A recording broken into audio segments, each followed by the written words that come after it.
l'invité de LC Première. Lionel Garde, bonjour. Bonjour. Merci d'être avec nous ce matin. Vous êtes le représentant de l'Agence des aires marines protégées, une agence française. Donc, il y a un an, la France, avec le nouveau parc de la mer de Corail, se dotait de la plus grande de ces aires marines françaises, peut-être la plus grande du monde, on y reviendra. Vous nous rappelez d'abord les dimensions de ce parc naturel, on peut l'appeler comme ça ? Oui, alors ce parc naturel fait 1 300 000 km². Alors, ça parle pas forcément. Disons que ça fait, un petit quart de la Méditerranée. Et quasiment 2 fois la surface de la métropole ? Alors, c'est ce qu'on dit à peu près. Oui, à peu près, oui, c'est ça. Avec ce nouveau parc naturel de la mer de Corail, la France atteint presque ses objectifs en matière de surface protégée de son domaine maritime. Oui, alors, ce sont des objectifs à la fois quantitatifs, mais surtout qualitatifs. Donc la France, au niveau international, comme tout un ensemble de pays, se sont engagés effectivement à créer des réseaux d'espaces protégés à terre et en mer. Et là, effectivement, avec ce genre de projet, la France avance grâce à la Nouvelle-Calédonie vers ces objectifs, à la fois qualitativement et puis quantitativement aussi, bien sûr. Alors, Paris s'était donné comme objectif en 2020 d'avoir 20% de son domaine maritime protégé. Alors, on verra en détail ce que ça veut dire protégé. On atteint, grâce à la Calédonie, d'un seul coup, on a fait un grand bond. Oui, on est à presque 17%. Effectivement, donc on est presque à l'objectif. Ça a permis d'augmenter assez significativement. Mais là encore, voilà, chaque zone, la France est le deuxième espace maritime mondial, avec des après espaces, les États-Unis. Après les États-Unis, tout à fait, et avec des eaux placées dans beaucoup d'océans, dans l'océan Atlantique, l'océan Indien, l'océan Pacifique, l'océan Austral. Donc dans tous ces océans, l'idée est de contribuer en tout cas à ce réseau international d'espaces protégés. Le deuxième en surface, donc, c'est pas justement un challenge très lourd pour notre pays ? C'est un challenge, effectivement, mais c'est aussi sa richesse. La France est un grand pays maritime sans le savoir. On a presque tendance souvent à le rappeler, car on est quand même plutôt un pays terrien, mais avec ces réalités historiques qui font qu'aujourd'hui, on a de très grands espaces maritimes qu'on est en train de prendre très rapidement, finalement, en compte, puisqu'on avait beaucoup on pourrait dire, retard, c'est-à-dire qu'on s'en occupait peu jusqu'à récemment, et notamment grâce à l'établissement public qu'on représente, mais évidemment pas seulement, bien entendu, des progrès assez considérables ont été faits ces dernières années, depuis moins de 10 ans. Lionel Garde, le représentant de cette agence des aires marines protégées, est notre invité ce matin. Vous pouvez, comme tous les jours, bien sûr, lui poser des questions. Le 258 est à votre disposition.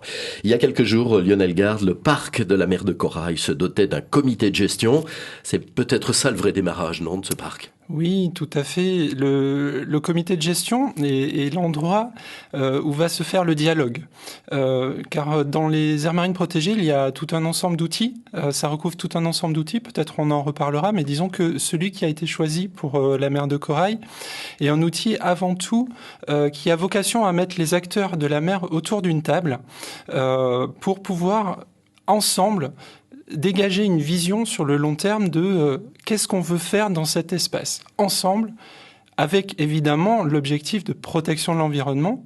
D'une part, c'est comme l'objectif premier, et dans cet objectif, également la place de l'homme, la place du développement durable des activités maritimes. Alors on l'a pas rappelé, il faut dire que cette énorme surface qui fait, vous le disiez, 2 fois, un peu plus de 2 fois, je crois, la surface de la métropole, comprend notre zone exclusive économique. En gros, oui. C'est la ZEE.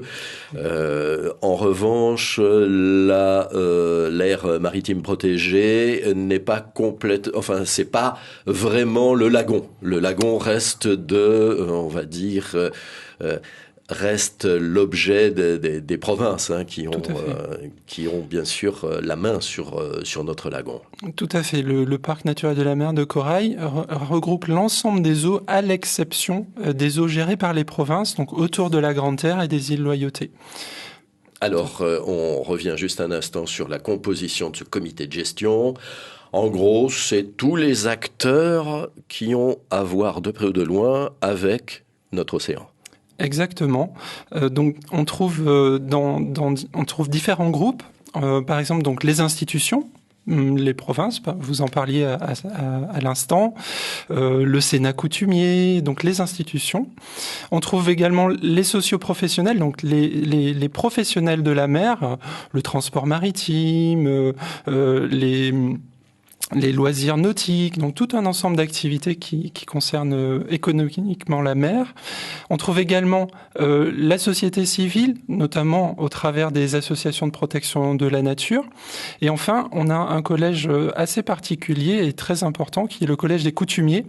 Donc il a été souhaité évidemment que donner de la place à cette dimension culturelle et historique sur ces espaces. Alors un comité de gestion très disparate, très ouvert, comment allez-vous faire pour faire s'entendre des associations chargées de l'environnement et par exemple des industriels qui peuvent peut-être lorgner sur ce qu'il y a sous notre plateau et sous la mer? Oui, tout à fait.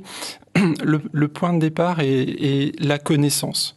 Mettre objectivement des éléments sur la table qui permettent aux acteurs de discuter. C'est-à-dire de passer des postures d'idées ou des postures chacun à son terrain à défendre, à des faits partagés dans le temps. C'est pour ça qu'avant de créer ce parc, on a réalisé tous ensemble un grand travail de synthèse des connaissances qui a permis de poser sur la table des premiers éléments de diagnostic qui vont pouvoir maintenant être appropriés par les différentes catégories de partenaires de ce projet et qui vont pouvoir se l'approprier tous ensemble.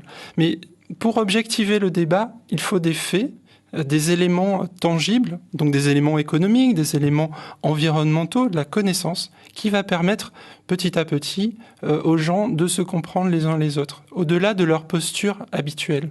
Alors justement, pour mieux comprendre ce que peut être l'objectif de cette aire marine protégée, de ce parc de la mer de Corail, une question toute simple, est-ce qu'on pourra, par exemple, y chercher du pétrole ? Alors, je ne peux pas répondre aujourd'hui à cette question. Ce qui est sûr, c'est que c'est un sujet important du parc. Donc c'est un sujet pour lequel on a donné une certaine visibilité à justement la connaissance qu'on a de ce sujet. Et on a mis autour de la table les acteurs aussi de ce sujet, donc qu'ils soient de la protection de l'environnement, donc pour effectivement faire en sorte que des éléments, ces éléments remarquables qu'on a en mer soient protégés, mais aussi des représentants de l'industrie qui pourraient avoir un intérêt un jour ou l'autre à l'exploration de ces ressources. Donc c'est un sujet important parce que par exemple, si on trouvait du gaz en Nouvelle-Calédonie, ça peut avoir une incidence. Et c'est pas du tout exclu. Ça a une grande importance, par exemple, en termes d'économie générale, par rapport à l'indépendance énergétique, par exemple, de la Nouvelle-Calédonie. Donc c'est un vrai sujet de développement. Mais en même temps, l'idée, c'est justement que ce sujet de développement n'hypothèque pas la protection de l'environnement. Mais c'est un sujet pour dans assez longtemps, en fait. C'est peut-être dans 20, 30, 50 ans. Donc là, aujourd'hui, grâce au parc, les acteurs vont avoir 20 ans pour converger, pour prendre en compte cet enjeu majeur, probablement, pour la Nouvelle-Calédonie. Donc, justement, là, on est vraiment dans le cœur de l'utilité du parc.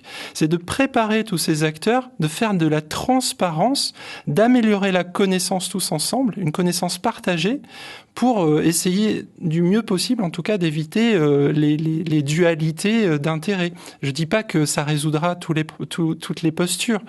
Néanmoins, on espère que ça va permettre aux acteurs de se rapprocher et pas à la fin de s'opposer dans une lutte relativement habituelle et souvent mal éclairée. Entre, par exemple, des associations de protection qui ne voudraient qu'on ne touche à rien, et puis des industriels qui voudraient exploiter un maximum les richesses de nos fonds sous-marins. Tout à fait, oui. Il y a probablement une voie entre les deux, c'est le développement durable, c'est-à-dire trouver une exploitation avec les meilleures techniques possibles qui permettent de protéger l'environnement autant que ce soit possible. Également que cette exploitation, si elle devait se faire, bénéficie aux Calédoniens. Parce que l'idée, évidemment, dans le développement durable, il y a une dimension citoyenne, sociétale. Donc ça, c'est aussi une dimension importante. Donc la protection de l'environnement, créer des richesses au bénéfice des Calédoniens. Si effectivement on arrive à avoir ces trois piliers-là, on a un projet qui pourrait effectivement avoir du sens pour la Nouvelle-Calédonie. Alors on pense à l'industrie, on pense au tourisme. Le tourisme va mieux, tiens, par exemple en ce moment, on a l'impression d'un bol d'air. Est-ce que c'est pas le plus grand danger de notre environnement océanien ? Alors, dans le cas particulier du parc naturel de la mer de Corail, le tourisme, il faut bien penser que ce sont des espaces très éloignés. On parle des îles de Chesterfield, d'Entrecasteaux. C'est des zones qui sont très éloignées. Et donc, de fait, elles sont relativement protégées, mais également très, très vulnérables à l'empreinte humaine. Donc, on va dire que le tourisme de masse ne concerne pas ces îles, mais même un petit tourisme peut avoir des incidences très, très fortes sur ces îles. Donc il convient, si on devait, en tout cas, il convient de mieux gérer cette fréquentation. S'il devait y avoir du tourisme, comment au mieux l'accompagner ? Il peut d'ailleurs servir aussi le parc. Bon voilà, c'est un vrai sujet qu'il faut appréhender vraiment avec beaucoup d'attention, car ce sont des milieux extrêmement fragiles. Ces îles, même s'il y a un bateau par semaine, ce bateau peut faire beaucoup de dégâts compte tenu du paradis que ça représente pour notamment les oiseaux. On a des oiseaux marins qui se reproduisent dans ces îles qui viennent de tout le Pacifique. Par exemple, sur Walpole ou sur Chesterfield, les oiseaux, par exemple les frégates qui viennent nicher sur ces îles, les frégates sont des animaux qui ont besoin de beaucoup de calme. Et les animaux qui nichent ici viennent de Papouasie-Nouvelle-Guinée, viennent des îles Fidji, viennent de très loin pour nicher ici. Elles habitent à plusieurs milliers de kilomètres, elles viennent là parce que c'est calme. Donc vous imaginez bien que tout dérangement peut avoir des conséquences très importantes, pas simplement pour la Nouvelle-Calédonie, à l'échelle régionale. Allez, on va parler aussi d'argent, qui paye en ces temps de vaches maigres de tous les côtés. Est-ce que c'est pas très ambitieux pour la France que de vouloir gérer 20% de son domaine maritime, même si elle le fait avec la Calédonie ? Alors, oui, ça a forcément un coût, mais c'est une responsabilité nationale et locale. Donc, il faut le faire. Alors, justement, l'idée, c'est de faire des choix raisonnables et surtout applicables. Donc, tout l'art va consister justement à pouvoir créer quelque chose qui apporte et qui coûte le moins possible, et sachant qu'on part pas de rien là non plus, puisque par exemple la surveillance maritime est déjà faite depuis longtemps, on peut la faire encore toujours mieux, on peut gérer mieux, on peut faire des choses nouvelles, mais on part pas d'une situation où rien ne se faisait non plus.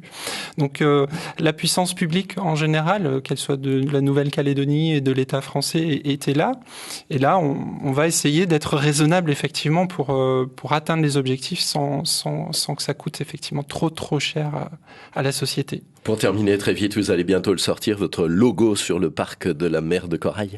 Alors les collègues du gouvernement de la Nouvelle-Calédonie sont effectivement en train de préparer ça avec le bureau du parc, puisque le conseil de gestion, le comité de gestion s'est composé d'un bureau qui est un petit peu un modèle réduit et qui travaille actuellement sur ce logo qui j'espère plaira aux Calédoniens. Le patron de l'antenne calédonienne de l'Agence des aires maritimes protégées était notre invité de la matinale. Vous pouvez nous retrouver sur ncpremière.nc. Merci Lionel Garde d'avoir été avec nous ce matin. Merci beaucoup, monsieur Voisin.